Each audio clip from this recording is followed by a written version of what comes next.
দুনিয়ার টাকা পয়সার হিসাব পাতিতে যেমন অঙ্কের ব্যবহার হয়,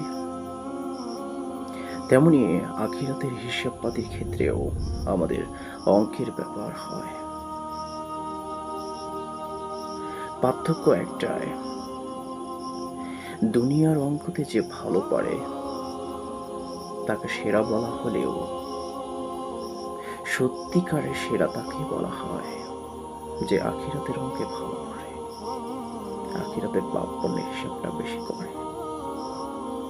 এই দুনিয়াবিতে যদি দেখা গেল চলার ক্ষেত্রে যদি অঙ্কেতে অনেকে কাঁচা হয় বা অঙ্কতে ভুল করে, হয়তো তেমন কোনো শাস্তি হয় না, কিন্তু আখিরাতের অঙ্কে যদি ভুল হয়ে যায় তাকে শাস্তি ভোগ করতেই হবে। তাই দুনিয়াবি চিন্তা না করে আখিরাতে চিন্তা করা